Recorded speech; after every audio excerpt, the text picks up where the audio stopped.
పెళ్ళైనా పండగైనా వేడుక ఏదైనా పట్టుచీరల ప్రత్యేక వేదిక వారాహి సిల్క్స్.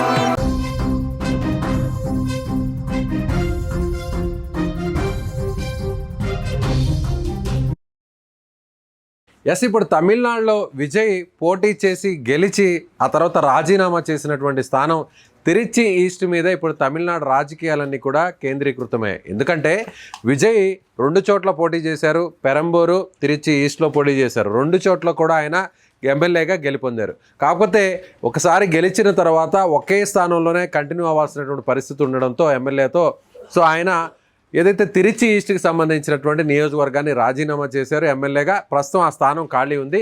ఈ స్థానంలో టీవీకే పార్టీ నుంచి ఎవరు పోటీ చేస్తారు అనేది ఆ రోజు ఆయన రాజీనామా చేసిన రోజు నుంచి ఇప్పటి వరకు కూడా, అంటే దాదాపు ఒక 60 రోజులు 50 రోజుల పాటు ఈ చర్చ కొనసాగుతుందనే చెప్పాలి. అయితే ఇప్పుడు తాజాగా మొదట్లో త్రిష అక్కడి నుంచి పోటీ చేసే అవకాశం ఉందన్నారు. కాదు ఆయన తండ్రి చంద్రశేఖరన్ పోటీ చేస్తారన్నారు. కాదు ఇప్పుడు తాజాగా ఎవరైతే Raghava Lawrence dance master and డైరెక్టర్గా ఉన్నటువంటి రాఘవ లారెన్స్ పోటీ చేస్తారు అనేటువంటి ఊహాగానాలు ఇప్పటి వరకు కూడా వచ్చాయి. ఊహాగానాలు కదా, ఆల్మోస్ట్ రాఘవ లారెన్స్ పోటీ చేయడానికి డిసైడ్ అయిపోయాడు. ఇక ప్రకటించడమే ఆలస్యం. ఏదైతే బై ఎలక్షన్కి సంబంధించినటువంటి షెడ్యూల్ ఎప్పుడైతే రిలీజ్ అవుతుందో, రిలీజ్ అయిన తర్వాత లారెన్స్ పేరును అఫీషియల్గా ప్రకటించబోతున్నారు అన్నట్టుగా తమిళనాడు మీడియాలో, అలాగే ముఖ్యంగా నేషనల్ మీడియా అంతా కూడా ఈ వార్తల్ని వడ్డించింది. సో అందరూ ఆల్మోస్ట్ టీవీకే పార్టీకి సంబంధించి కూడా దీన్ని ఎవరు కూడా ఖండించలేదు. అదేవిధంగా లారెన్స్ కూడా నేను విజయ్కి సంబంధించి ఆయన అద్భుతమైనటువంటి పాలన అందిస్తున్నారు, ఆయన సినిమాల నుంచి వచ్చినప్పటికీ కూడా ఒక ప్రజానాయకుడిగా ఆయన ప్రజా పరిపాలన అందించబోతున్నారు అంటూ కూడా రాఘవ లారెన్స్ అన్ని కూడా ఈ ఊహాగానాల్ని అలాగే ఈ కథనాలన్నిటి కూడా బలపరుస్తూ ఆయన కూడా ఒక ఓపెన్ స్టేట్మెంట్ ఇచ్చారు. ఆయన కూడా సోషల్ మీడియాలో ఆయన ఒక వీడియోని కూడా రిలీజ్ చేశారు. నేను రాజకీయాల్లోకి రావాలని మొదట్లో అనుకున్నాను, కానీ ఆ తర్వాత మా అమ్మ ఈ రాజకీయాలు వద్దని చెప్పింది. ఎందుకంటే రాజకీయాల్లో బురద చల్లడాలు ఉంటాయి, విమర్శించడాలు ఉంటాయి, అలాగే అప్రతిష్ట పాలు చేయడానికి కూడా అనేక రకాల ప్రయత్నాలు జరుగుతుంటాయి. కాబట్టి ఈ రాజకీయ రొంపిలోకి దిగొద్దు అంటూ తల్లి చేసినటువంటి సూచనను పరిగణలోకి తీసుకొని తాను రాజకీయాల్లోకి రావాలన్నటువంటి ఆలోచనను విరమించుకున్నాను. అప్పట్లో రజనీకాంత్ ప్రకటించినటువంటి సమయంలో తాను కూడా రాజకీయాల్లోకి రావాలి ఆయనతో కలిసి అని అనుకున్నాను, కానీ ఆ నిర్ణయాన్ని వెనక్కి తీసుకున్నాను. కానీ ఇప్పుడు విజయ్ రాజకీయాల్లోకి వచ్చి ఆయన సక్సెస్ అయ్యారు కాబట్టి విజయ్ లాంటి వ్యక్తులే వచ్చారు, ఇక నేను కూడా రావడం ఎందుకు ఆలస్యం చేయడం అనేటువంటి నిర్ణయానికి వచ్చినటువంటి నేపథ్యంలో తన అభిమానులు తనను ఆదరించేటువంటి ఎవరైతే ఫ్యాన్స్ ఉన్నారో శ్రేయభిలాషులందరూ కూడా నేను రాజకీయాల్లోకి రావాలా వద్దా అనేటువంటి ఒక నిర్ణయాన్ని వెలువడించండి, ఆ అభిప్రాయాన్ని ఒక ఒపీనియన్ పోల్ ద్వారా మీరు కామెంట్స్ రూపంలో తెలియజేయండి అంటే ఆయనకు ఒక వెల్లువలా కామెంట్స్లో అన్నీ కూడా రావడం జరిగింది. మీరు రాజకీయాల్లోకి రావాలని చెప్పడంతో ఇక లారెన్స్ రాజకీయాల్లోకి వచ్చేస్తారు. టీవీకే పార్టీలో జాయిన్ అయ్యి ఆయన తిరిచి ఈస్ట్ నుంచి ఉప ఎన్నికల్లో పోటీ చేస్తారు అని దాదాపుగా అందరూ అనుకున్నారు. కానీ ఇవాళ ఇచ్చినటువంటి ట్విస్ట్ ఏంటంటే రాఘవ లారెన్స్ ఒక ప్రకటన చేశారు. నేను ఇప్పటికిప్పుడు రాజకీయాల్లోకి రావట్లేదు, నేను తిరిచి ఈస్ట్ నుంచి పోటీ చేస్తానని వస్తున్నటువంటి వార్తల్లో ఎలాంటి నిజం లేదు, నేను ఈ స్థానం నుంచి పోటీ చేయట్లేదు అని కరాఖండిగా చెప్పేశారు లారెన్స్. అయితే ఇంకా కూడా ఒక క్వశ్చన్ మార్క్ ఏం పెట్టారంటే రాజకీయాలకు రావాలనేటువంటి నిర్ణయం మీద ఆలోచన చేస్తున్నాను, భవిష్యత్తులో వస్తానా లేదా అనే దాని మీద ఆయన ఇంకా ఆ మీమాంసను కొనసాగిస్తూ ఇంకా కూడా దాని మీద డౌట్ని కంటిన్యూ చేస్తూ ఒక క్వశ్చన్ మార్క్ను మాత్రం వదిలేరు. అంటే రాజకీయాల్లోకి రావచ్చు లేదా రాకపోవచ్చు, కానీ ప్రస్తుతం ఉన్నటువంటి పరిస్థితుల్లో ఎందుకు లారెన్స్ తిరిచి ఈస్ట్ నుంచి పోటీ చేయట్లేదు అనేటువంటి విషయాన్ని మాత్రం చెప్పడం కోసమే ఆయన ఈ నిర్ణయాన్ని వెలువడించారు, ఈ ప్రకటన చేశారు అనుకోవచ్చు. అంటే ఇప్పుడు లారెన్స్ కాకుండా ఎవరు అక్కడ పోటీ చేసే అవకాశం ఉందంటే మళ్ళీ ఇప్పుడు తెర మీదకి వచ్చినటువంటి పేరు త్రిష. ఎందుకంటే త్రిష విజయ్కు అత్యంత ఆప్తురాలుగా ఉన్నారు, సన్నిహితురాలుగా ఉన్నారు, ఆయనతో కలిసి ఆమె సినిమా హీరోయిన్గా కూడా నటించారు. ఇప్పుడు ప్రస్తుతం ఆమె ఇద్దరు కూడా సహజీవనం చేస్తున్నారు అనేటువంటి విధంగా కూడా అందరికీ తెలిసినటువంటి విషయమే. అలాగే విజయ్ తన భార్యకు విడాకులు ఇవ్వడానికి కూడా డిసైడ్ అయ్యారు. ఇప్పటికే భార్యతో కూడా దూరంగా ఉన్నారు కాబట్టి ఆమె కూడా విడాకుల కోసం కోర్టులో కూడా విజయ్కి సంబంధించినటువంటి ఆస్తుల వ్యవహారం మీద వీటి మీద అంతా కూడా ఇప్పటికే ఆమె కోర్టులో ఫైట్ చేస్తుంది. ఆ కేసు కూడా ప్రస్తుతం రన్ అవుతున్నటువంటి విషయం తెలిసిందే. అలాగే విజయ్ రాజకీయ పార్టీ పెట్టిన తర్వాత త్రిష ఎప్పుడైతే తన భార్య అంటే విజయ్ త్రిషతో ఒక సహజీవనం చేస్తున్నారు, తనకు అన్యాయం చేస్తున్నారు, పెళ్లి చేసుకొని కూడా త్రిషతో కలిసి ఉంటున్నారు అనేటువంటి విషయాన్ని నేరుగా స్వయంగా విజయ్కి సంబంధించినటువంటి సతీమణి కోర్టులో ఆమె పిటిషన్ వేయడంతో ఈ అంశం తెర మీదకి వచ్చినటువంటి నేపథ్యంలో ఈ ఇద్దరు కూడా ఇక అఫీషియల్గా బయటకు వచ్చి రావడం అనేది కూడా మొదలుపెట్టారు. అది ఎలా అంటే ఎన్నికలకు ముందే వీరిద్దరు కూడా కలిసి ఒకే కారులో ప్రయాణిస్తూ కారులో దిగి ఒక అఫీషియల్గా సినిమా వ్యక్తులకు సంబంధించినటువంటి ఒక ఫంక్షన్కి వెళ్ళడం జరిగింది, వేదిక మీదకు వెళ్ళడం జరిగింది. ఇద్దరు కూడా ఫోటోలకు ఫోజులు ఇవ్వడం కూడా జరిగింది. దీంతో అందరూ కూడా అభిమానులందరికీ అలాగే తమిళనాడు రాష్ట్ర ప్రజలకు కూడా విజయ్ ఒక సందేశాన్ని ఒక మెసేజ్ని ఇచ్చినట్టుగా ఒక క్లారిటీ ఇచ్చినట్టుగా చెప్పుకోవచ్చు. ఎస్, నేను త్రిషతో ఒక రిలేషన్లో ఉన్నాను, తన భార్య నాకు దూరంగా ఉంది, నా భార్య నాకు దూరంగా ఉంది, నేను త్రిషతో కంటిన్యూ అవుతున్నాను అనేటువంటి విషయాన్ని, ఇది తన వ్యక్తిగతమైనటువంటి జీవితానికి సంబంధించినటువంటి అంశం, ఇది రాజకీయాలకు ముడిపెట్టాల్సినటువంటి అంశం కాదు, ఇది ప్రజలకు సంబంధించినటువంటి వ్యవహారంలో కాదు, నేను రాజకీయాలలోకి వచ్చింది తన వ్యక్తిగతమైనటువంటి జీవితాన్ని లింక్ చేయకూడదు, ఇది నేను ప్రజలకు సేవ చేయడానికి అనేటువంటి విషయాన్ని చెప్పేశారు. ఆ క్లారిటీని ఇవ్వడం కోసమే ఆయన ఎన్నికలకు ముందే త్రిషతో కలిసి అఫీషియల్గా కారులో దిగి ఆ ఫంక్షన్కి అటెండ్ అయ్యారు. అక్కడ తమిళనాడు ప్రజలు, విజయ్ ఫ్యాన్స్, మహిళలు అలాగే అందరూ యూత్ అందరూ కూడా విజయ్ తీసుకున్నటువంటి నిర్ణయాన్ని, విజయ్ ఇచ్చినటువంటి క్లారిటీని వాళ్ళందరూ కూడా పాజిటివ్గా తీసుకొని అది విజయ్కు మైనస్ కాకుండా ఆయన ఎన్నికల్లో కూడా ఇది ఆయన్ను స్వాగతించారు. ఆల్రెడీ ఆయనకు ఓట్లు కూడా ఏ విధంగా వేశారో తెలుసా. ఇప్పుడు ప్రస్తుతం ఆయన పార్టీ గెలిచింది, ఇప్పుడు ప్రస్తుతం ఆయన ముఖ్యమంత్రి అయినటువంటి విషయం కూడా తెలిసిందే. తమిళనాడు రాజకీయాల్లో ఈ సాంప్రదాయం అనేది కొనసాగుతుంది, ఈ ఆనవాయితీ అనేది కొనసాగుతుంది. ఆల్రెడీ అన్నాడీఎంకే పార్టీలో ఉన్నటువంటి ఎంజీఆర్ నెంబర్ 1 హీరోగా ఉన్నటువంటి విషయం తెలిసిందే. ఆయన కూడా పార్టీని పెట్టారు, డిఎంకే పార్టీని వీడి ఆ తర్వాత అన్నాడీఎంకే పార్టీని పెట్టారు. ఆయన కూడా సీఎం అయ్యారు. ఆయన కూడా భార్య ఉండగానే ఆల్రెడీ ఆయన కలిసి నటించినటువంటి అనేక సినిమాల్లో కలిసి నటించినటువంటి సాన్నిహిత్యం కలిగి ఉండి అత్యంత సన్నిహితురాలుగా మెలుగుతున్నటువంటి రిలేషన్లో ఉన్నటువంటి జయలలితను ఆయన పార్టీలో జాయిన్ చేసుకోవడం, ఆయన మరణం తర్వాత జయలలిత ముఖ్యమంత్రి అవడం, ఆ తర్వాత అన్నాడీఎంకే పార్టీని అంతా కూడా ఆమె కొన్ని దశాబ్దాల పాటు నడిపినటువంటి పరిస్థితి మనకు తెలిసిందే. సో ఇప్పుడు ఎంజీఆర్ జయలలిత కాంబినేషన్నే ఇక్కడ కూడా ఇప్పుడు ఈ జనరేషన్లో ఉన్నటువంటి జంజీ బ్యాచ్ కూడా, సో ఇప్పుడు విజయ్ అండ్ త్రిష కాంబినేషన్ కూడా అదేవిధంగా పాజిటివ్గా తీసుకున్నారు, రిసీవ్ చేసుకున్నారు.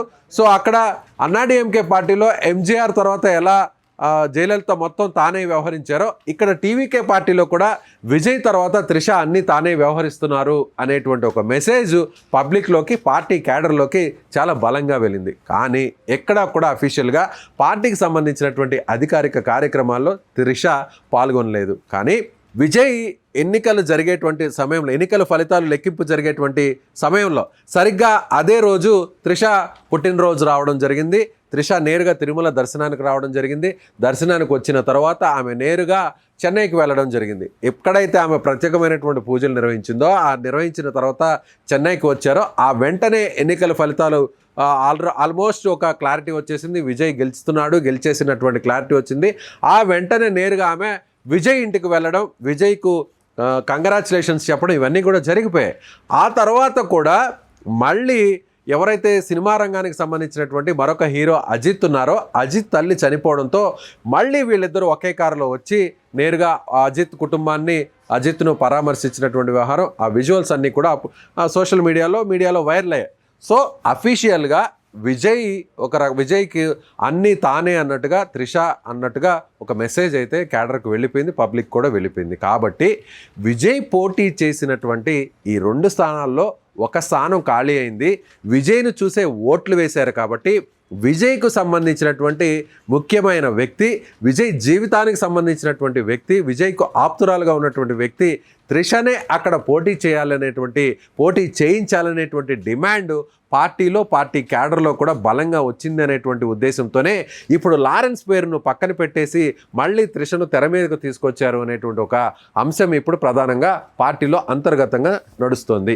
అయితే ఇప్పటికీ ఎక్కడా కూడా పార్టీకి సంబంధించినటువంటి కార్యక్రమాల్లో త్రిష పాల్గొనలేదు. విజయ్ ముఖ్యమంత్రి అయిన తర్వాత ఆయన మాత్రమే సొంత నిర్ణయాలు తీసుకుంటున్నారు.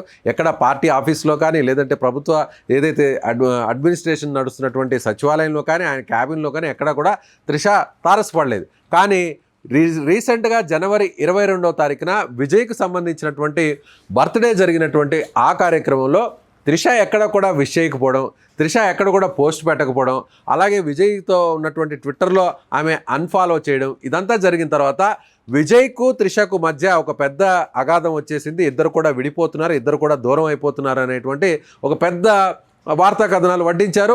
సోషల్ మీడియాలో దీని మీద పెద్ద వైరల్ అయినటువంటి వార్తలన్నీ కూడా వైరల్గా మారినటువంటి పరిస్థితి.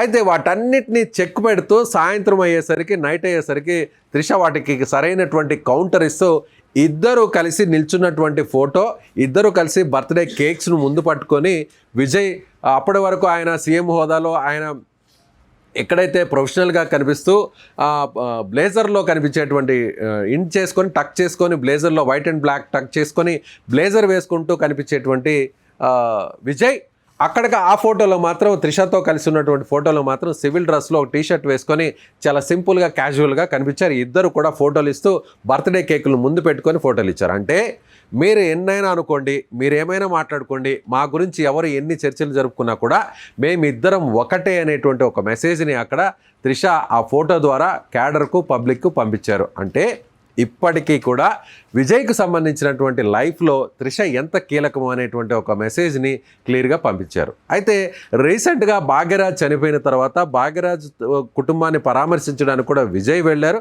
అప్పుడు కూడా త్రిష వెళుతుందేమో అని అందరూ ఊహించారు. కానీ ఆ కార్యక్రమానికి ఆ పరామర్శకు మాత్రం త్రిష దూరంగా ఉన్నారు. అయితే ఇప్పుడు మళ్ళీ లారెన్స్ ఇప్పటికిప్పుడు ఈ ప్రకటన చేయడం వెనక ప్రధానంగా త్రిషను బరిలోకి దింపాలనేటువంటి ఉద్దేశంతోనే త్రిషను అక్కడ ఉప ఎన్నికల్లో విజయ్ తరపున, విజయ్ ప్రతినిధిగా, విజయ్కి ఆప్తురాలుగా, విజయ్కి సన్నిహితురాలుగా ఉన్నటువంటి త్రిషను అక్కడ బరిలోకి దింపితేనే ఇప్పుడు అత్యధిక మెజారిటీతో గెలిచేటువంటి అవకాశం ఉంటుంది అనేటువంటి ఒక పార్టీ నుంచి వచ్చినటువంటి అంతర్గత సర్వే రిపోర్ట్ ఆధారంగా ఇప్పుడు అక్కడ త్రిషను పోటీ చేయించాలనేటువంటి యోచనలో, ఆలోచనలో పార్టీ ఉంది అనేది ఇప్పుడు మనకు అందుతున్నటువంటి సమాచారం. అయితే పార్టీ సంబంధించి ఇప్పటివరకు దీని మీద ఎలాంటి క్లారిటీ ఇవ్వలేదు. పార్టీ నాయకులు కానీ, పార్టీ కీలక వ్యక్తులు కానీ ఎక్కడ కూడా తిరిచి ఈస్ట్ నుంచి ఎవరు పోటీ చేస్తారు అనేటువంటి ఇన్ఫర్మేషన్ ఇవ్వలేదు. కేవలం ఈ వార్తలకు సంబంధించి, ఈ ఊహాగానాలకు సంబంధించి కూడా పార్టీ నుంచే ఇప్పుడు ఈ సమాచారం అంతా కూడా బయటకు లీకులు ఇస్తున్నారు అనేటువంటి మెసేజ్ అయితే బయటకు వస్తుంది. అదేవిధంగా ఇప్పుడు స్టాలిన్ కూడా ఆ స్థానంలో పోటీ చేసేటువంటి అవకాశం కూడా ఉంది. ఎందుకంటే స్టాలిన్ ఆల్రెడీ చెన్నై నగరంలో ఒక స్థానం నుంచి ఆయన పోటీ చేశారు, ఓటమి పాలయ్యారు. కాబట్టి ముఖ్యమంత్రిగా ఉన్నటువంటి వ్యక్తే ఓటమి పాలయ్యారు. కాబట్టి ఇప్పుడు స్టాలిన్ విజయ్ని ఢీకొట్టాలంటే, మళ్ళీ తిరిగి పార్టీ నిర్మాణాన్ని పూర్తి స్థాయిలో బలపరచాలంటే, విజయ్కి పెరుగుతున్నటువంటి గ్రాఫ్ను తగ్గించాలంటే, అలాగే ఇప్పుడు విజయ్ ఏదైతే విజయ్ ప్రభుత్వం ఉందో అది ఇతర పార్టీల మద్దతుతో ఉన్నటువంటి ప్రభుత్వం. కాబట్టి భవిష్యత్తులో ఆ పార్టీలన్నింటినీ కూడా ఒక రకంగా బలహీనపరిచి ప్రభుత్వాన్ని కూల్చాలి అంటే, రీసెంట్గా కూడా స్టాలిన్ చేసినటువంటి స్టేట్మెంట్ ఏంటంటే 3 నుంచి 6 నెలల్లో ప్రభుత్వం కూలిపోతుంది, విజయ్ ప్రభుత్వం కూలిపోతుంది, మళ్ళీ ఎన్నికలు రాబోతున్నాయి, క్యాడర్ అంతా కూడా సిద్ధంగా ఉండండి అని నిన్న స్టాలిన్ ఇచ్చినటువంటి ఒక ఓపెన్ స్టేట్మెంట్తో కూడా, అలాగే స్టాలిన్ ఎందుకు ఇలాంటి స్టేట్మెంట్ ఇచ్చారంటే విజయ్తో డి కొట్టడానికి సిద్ధంగా ఉన్నారు. అందుకు స్టాలిన్ ఇప్పుడు రాబోయేటువంటి ఉప ఎన్నికలు అక్కడ తిరిచి ఈస్ట్ నుంచి స్టాలిన్ కూడా పోటీ చేసేటువంటి అవకాశం ఉంది అనేది ఇప్పుడు డిఎంకే వర్గాల నుంచి వినిపిస్తున్నటువంటి మాట. కాబట్టి ఆ స్థానంలో ఒకవేళ విజయ్ పార్టీకి సంబంధించినటువంటి బయట వ్యక్తులు ఎవరైనా పోటీ చేస్తే ఓడించడం చాలా ఈజీ అవుతుంది. అప్పుడు డిఎంకే ఇంకా ప్రజల్లో బలంగా ఉంది. కేవలం విజయ్ యొక్క సినిమా గ్లామర్తోనే ఎన్నికల్లో గెలిచారు అనేటువంటి ఒక మెసేజ్ని పంపించవచ్చు. తర్వాత జరిగేటువంటి ఎన్నికల్లో, స్థానిక సంస్థల ఎన్నికలన్నింటిలో కూడా తిరిగి డిఎంకే పట్టు సాధించడానికి అవకాశం ఉంటుంది అనేది డిఎంకే వేసినటువంటి ప్లాన్. బీజేపీకి సంబంధించినటువంటి రాష్ట్ర అధ్యక్షుడిగా ఉన్నటువంటి మాజీ ఐపీఎస్ అధికారి, వాలంటరీ రిటైర్మెంట్ ఇచ్చిన అన్నామలై ఆ పార్టీకి రాజీనామా చేసి ఇప్పుడు తాను కూడా ఒక కొత్త పార్టీని ఏర్పాటు చేయబోతున్నట్టు ప్రకటించిన విషయం తెలిసిందే. ఇప్పుడు అన్నామలై కూడా విజయ్కు ఆపోజిట్గా, విజయ్కు పోటీగా ప్లాన్ బి కింద బీజేపీ వెనకుండి అన్నామలైని రంగంలోకి దింపింది అనేది మరొక వాదన. కాబట్టి స్టాలిన్ లేదా అన్నామలై ఒకవేళ బరిలోకి దిగితే టీవీకే పార్టీ నుంచి బయట వ్యక్తులు అక్కడ తిరిచి ఈస్ట్లో పోటీ చేస్తే విజయ్ సొంత స్థానంలోనే ఒకవేళ తక్కువ మెజారిటీ వచ్చినా, లేదంటే టీవీకే పార్టీ అభ్యర్థి ఓడిపోయినా అది విజయ్కు పెద్ద అప్రదిష్టగా వచ్చే అవకాశం ఉంది. కాబట్టి విజయ్ పరిపాలనకు ముందు కూడా అది ఒక అడ్డంకిగా మారుతుంది. కాబట్టి విజయ్ ఇతర పార్టీలతో మద్దతుతో ప్రస్తుతం ఆయన ప్రభుత్వం నిలబడింది. కాబట్టి ఆ పార్టీలు కూడా మద్దతు ఒకవేళ ఉపసంహరించుకునేటువంటి ప్రమాదం పొంచి ఉంది. కాబట్టి తిరిచి ఈస్ట్ అనేది చాలా ప్రిస్టేజియస్గా టీవీకే తీసుకోబోతుంది. అందుకే అక్కడ నుంచి లారెన్స్ని ఒకవేళ బరిలోకి దించిన లారెన్స్ పూర్తిస్థాయి రాజకీయ నాయకుడు కాదు కాబట్టి ఒకవేళ ఆయన అటు ఇటు అయినా కూడా ఆయనకు సంబంధించినటువంటి వచ్చే ఓట్లు అటు ఇటు అయి మెజారిటీ తగ్గినా ఒకవేళ ఓడిపోయినా కూడా అది విజయ్ ఇమేజ్కు విజయ్ పార్టీ భవిష్యత్తుకు డ్యామేజ్ అవుతుంది. కాబట్టి ఇప్పుడు అక్కడ విజయ్కి సంబంధించినటువంటి ప్రతినిధిగా త్రిషనే బరిలోకి దింపాలి అనేటువంటి డిమాండ్ పార్టీలో అంతర్గతంగా వినిపిస్తుంది. సో చూడాలి మరి త్రిష అక్కడి నుంచి పోటీ చేస్తుందా లేదంటే వేరొకరు పోటీ చేస్తారనేది మరికొన్ని రోజుల్లో క్లారిటీ వచ్చేటువంటి అవకాశం ఉంది. కాబట్టి ఈ వీడియో చూసేటువంటి వాళ్ళు మీకు అనిపిస్తున్నటువంటి మీకు వినిపిస్తున్నటువంటి సమాచారం ప్రకారం తిరిచి ఈస్ట్లో త్రిష పోటీ చేస్తుందా లేదా మీ అభిప్రాయాన్ని కామెంట్ రూపంలో తెలియచేయండి.